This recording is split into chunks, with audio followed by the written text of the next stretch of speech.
Welcome everybody. Today we're going to do something a little different, and we're going to go over how I ship and list on eBay so something like this doesn't happen to you.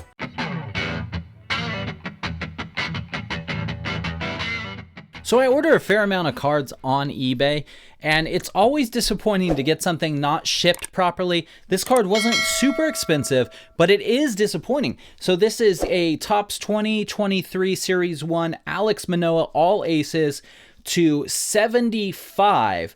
But if you could see, there's a couple issues with this. There is no penny sleeve inside the top loader, and they use some Scotch tape on the top. Lucky for me, the card looks to be in okay shape, but it just inspired me to, I guess, not show my ways, because there's a million ways to list and ship on eBay, but show you how I do it. And if you like it, feel free to take anything from it. So just to keep things simple, we're going to post a pretty inexpensive card here. We're going to look at this Gunnar Henderson rookie card, and then we're going to list it online. I'm going to take you step by step through that. So we're going to use a couple different screens here just to walk you through it. First, we're going to go into eBay. I almost exclusively use my phone to list all my cards on eBay. So if we're in here, what I do to list my cards is I first search for that card. So we have a Topps Series 1 Gunnar. Oh, no. It's hard with one hand. Let's try to mix it up a little bit. Gunnar Henderson. And then if we search for that. So this is everything that's listed. And if you notice, the very first things that come up here are going to be these Topps pick your own set. So here's a little tip for you if you're not familiar with this. If you go back to the search bar, and inside the search bar you hit a minus, if you hit a minus and then whatever you don't want to see in there, it's going to take those out of the search. So hit search again, and those are all gone. Now we just have Gunnar Henderson in here. So if we see all these are listed currently for sale. If we go to filter, show more, and then we scroll down to all sold items.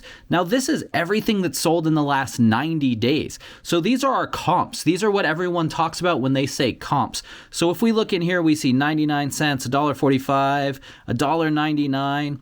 So what I'm going to do is I'm going to use a shortcut here to make listing a lot faster. I'm going to find them that what's already sold that looks okay. So this is okay, Topps 23 Gunnar Henderson. So let's do this. We click on that. It's going to tell us it's already sold. That's okay. We want to sell one like this. And it's going to bring up a listing with almost everything already completed on it. We're going to have to add our own photo, and photos are one of the most important things you can do. I use a light box, which I'll show you here, but it's not necessary. As long as you come up with good photos, you're going to do a lot better. So right here we have our Gunnar Henderson photos. We'll put those up. So they look pretty good, I think. Not to brag. So we put our Gunnar Henderson. We can change anything in the title. We don't want this A844. I'm sure that's how the person located the card after it sold. Inside the specifics, we have to select a condition. It's used. This is something I do that I'm not sure everybody does, but for me, card condition, I leave it blank. I'm not a card grader, and so my near mint might be something different to someone else's near mint, so I leave it blank and just put up good quality photos. If someone messages me and says they want more pictures, I am more than happy to send them more pictures of whatever they would like. And then if we go through here, it's a rookie card, Topps Series 1, Major League Baseball Orioles, not autographed, base rookie, card number 206. That's perfect. So that's already all filled out for us. Then if you go down to description, it's important in description, you actually put everything that's wrong with this card. If there's something wrong with it, put it in here. And I'm shipping plain white envelope or ESE. I'm going to make sure they know that in there. Will ship plain white envelope. That way they know how it's coming. This is where we go onto the price, go into price. I don't do many auctions, but feel free. Buy it now price. You could see some basic comps. I'm going to say $1.99. I think that's reasonable. I'll probably take less, so I'll allow offers. And that's all it is, $1.99. Then we go down to shipping. And for me, again, I'm going to change my package size to the envelope size. And then inside of there, we're going to go change it from first class to the eBay standard envelope. I leave it at $1.08, and I usually bump it down when I ship it to 2-ounce price. And that gives me a little extra money for all my supplies, my top loader, my penny sleeve, my envelope, my shipping label, everything that costs me money, it should be accounted for. So once we go in here, everything looks good. My preference is I do 1 business day, but feel free to put whatever's best for you. And then you list your item. Takes a couple seconds, and finally, there it is. Success to Gunnar Henderson. It's all up there, and it's ready to sell. Let's talk about shipping. Shipping is just as important as listing, if not more so, because now you're delivering the product to the person that paid their money for it. So you want to get this right. You want to protect it as much as possible. The Alec Manoa we talked about earlier with all sorts of issues was sent in this. So this is a bubble mailer. It was with a stamp, so there was no tracking included. This is my name, but also inside this, the card was just thrown in, which lets it slide around and could damage the card even more. So let's talk about shipping our Gunnar Henderson. First thing we need is our shipping supplies.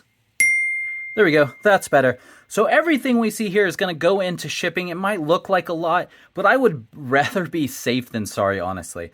So we have our Gunnar Henderson. First thing, obviously, we need to do is he's got to get protected. Put in a penny sleeve. There we go, looking handsome there. He then goes inside of a top loader.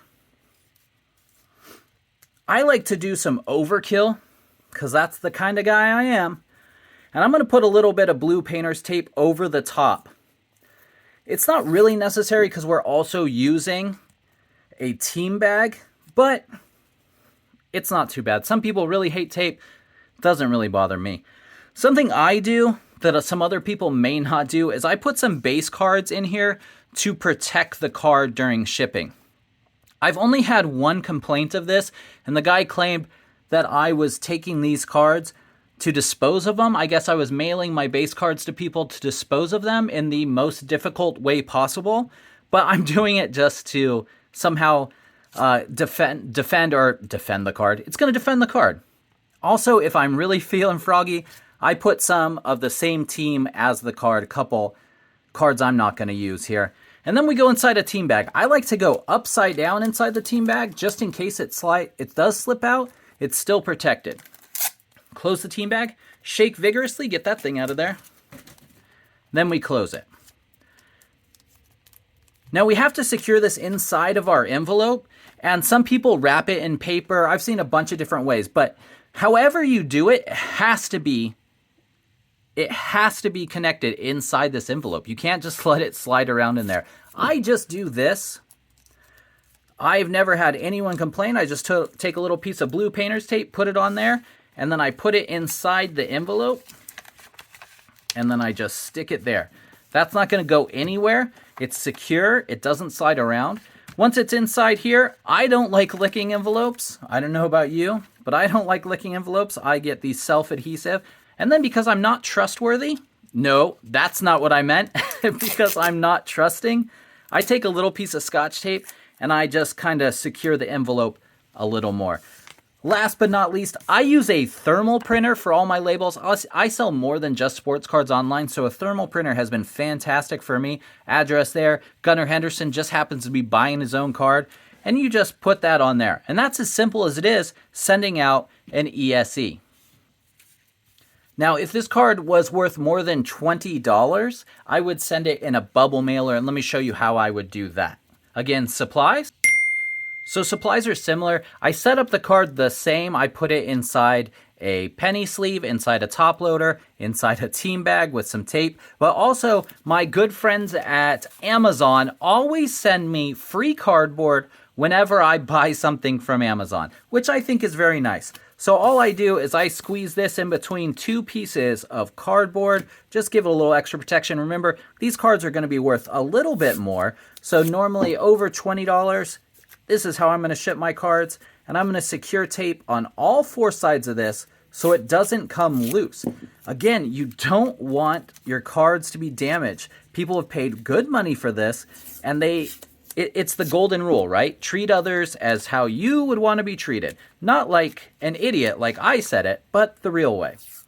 So once this is all secure, looking nice and in there, now it's not going anywhere. Again, I do the same thing. I just take one more piece of painter's tape.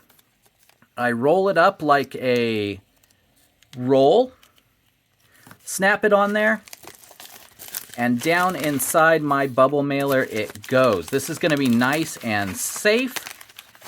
Again, if you do it a different way, that's fine, as long as the card's secure. You just want to make sure you're giving good customer service. That's all anyone can ask. Hey, that's how I ship. That's how I list. If you have any questions, please feel free to let me know, or any suggestions to improve how I do it. Thank you guys for watching, and we're going to catch you next time.